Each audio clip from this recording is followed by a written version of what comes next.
بسم الله الرحمن الرحيم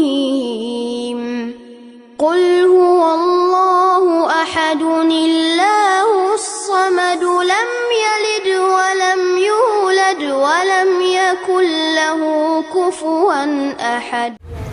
السلام عليكم ورحمة الله وبركاته. إن الحمد لله نحمده ونستعينه ونستغفره ونعوذ بالله من شرور أنفسنا ومن سيئات أعمالنا. من يهدي الله فلا مضل له ومن يضلل فلا هادي له. وأشهد أن لا إله إلا الله وحده لا شريك له وأشهد أن محمدا عبده ورسوله. أما بعد. நான் உங்கள் முன் பேச வந்துள்ள தலைப்பு பாதை மாறும் இஸ்லாமிய பெண்கள். இப்ப இருக்கக்கூடிய காலகட்டத்துல அதிகமான மக்களால் ஈர்க்கப்பட்டு ஏற்கப்படக்கூடிய ஒரு மார்க்கமாக இந்த இஸ்லாமிய மார்க்கம் இருக்கு. அப்படிப்பட்ட இஸ்லாமிய மார்க்கத்தில் புதிதாக வரக்கூடிய பெண்கள் கூட இந்த இஸ்லாமிய மார்க்கத்தை சரியான முறையில கடைபிடிக்கக்கூடியவங்களா இருக்காங்க. ஆனா பிறவியிலிருந்து இஸ்லாமிய பெண்களாக இருக்கக்கூடிய நம் பெண்கள் இந்த இஸ்லாமிய மார்க்கத்தில் அதிகமான அலட்சியம் செய்யறவங்களா இருக்கும். எப்படிப்பட்ட அலட்சியம்? நபி ஸல்லல்லாஹு அலைஹி வஸல்லம் அவங்க சொல்லிட்டாங்க, நான் சொர்க்கத்தில் அதிகமாக ஏழைகளை பார்த்தேன், ஆனால் நரகத்தில் அதிகமாக பெண்களை பார்த்ததா நபி அவர்கள் சொல்றாங்க.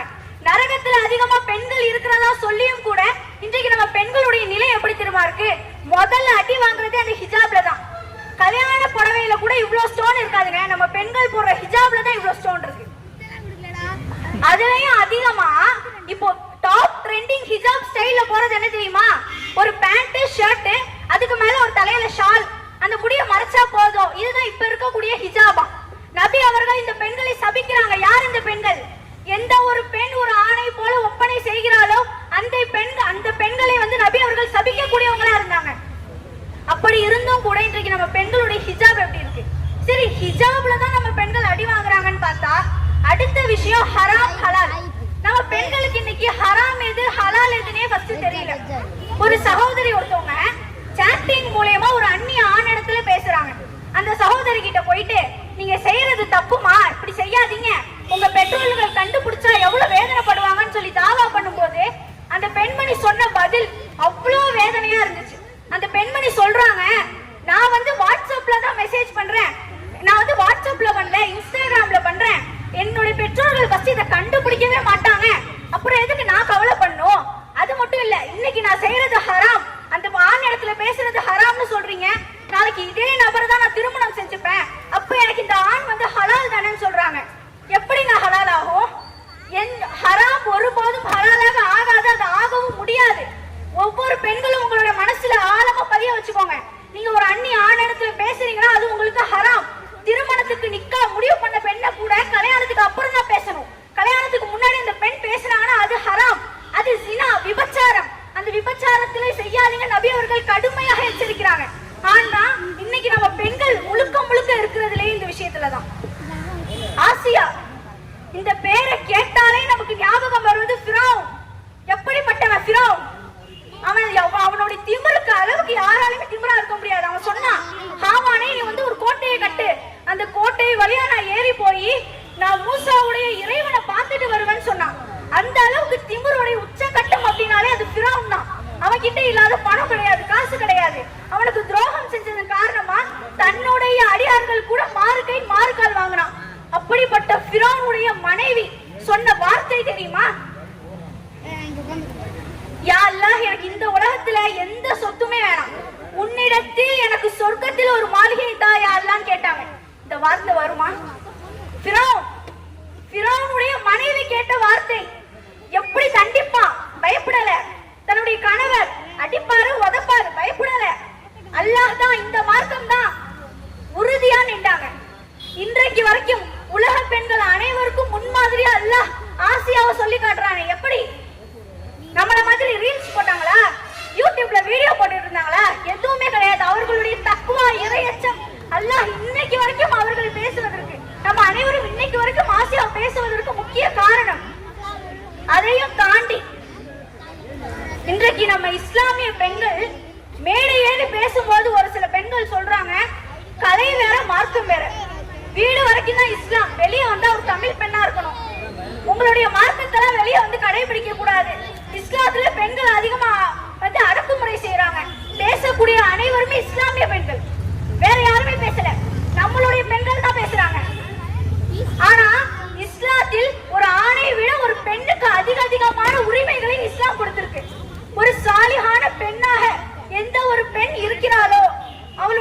குடும்பத்தில் உள்ள அனைவருமே சொர்க்கத்துக்கு போக முடியும்.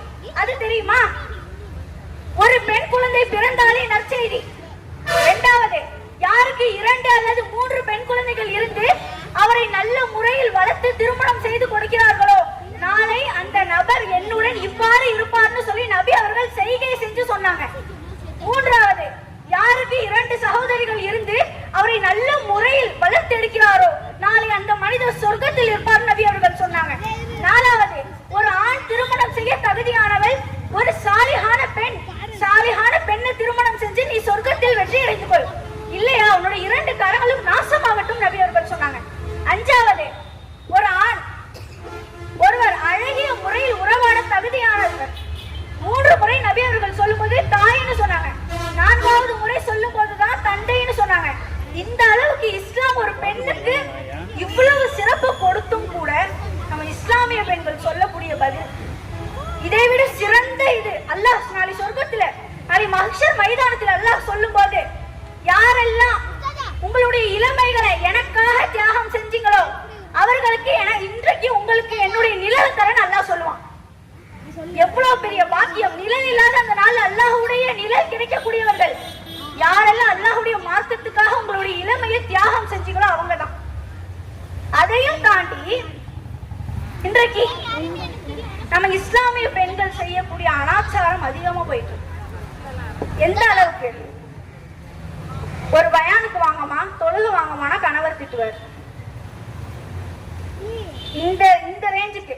ஆனா மண்டபத்துல லைட்டு போட்டு பயங்கரமா வைப்பாங்க. அந்த கல்யாணத்துல போயெல்லாம் போட்டோவுக்கு போஸ் கொடுத்துட்டு வந்துருவாங்க. பயான் நிகழ்ச்சி தொழுகைக்கு வாங்கம்மானா இல்ல கணவர் திட்டுவார். அந்த இடத்துல உங்களுடைய மார்க்கத்தை நீங்க சொல்லணும்.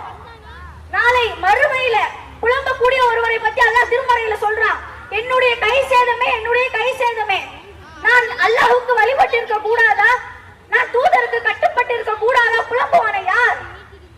மார்க்கத்தை புறக்கணிச்சவங்க தான்.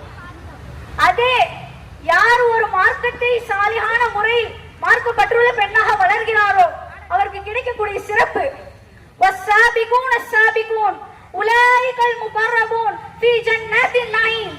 யார் நம்பிக்கை கொண்டு இறை அச்சத்தில் இந்த நன்மையில் முந்தியவரோ அவர்தான் நாளை மறுமையிலும் முந்தியவர். நீங்க நன்மையில பின்தங்குனீங்கன்னா நாளை மறுமையிலும் பின்தங்குவீங்க தான். மறுமையில ஜெயிக்க முடியாது. நன்மையில முந்தினால் மட்டும்தான் நாளை மறுமையிலும் முந்த முடியும்.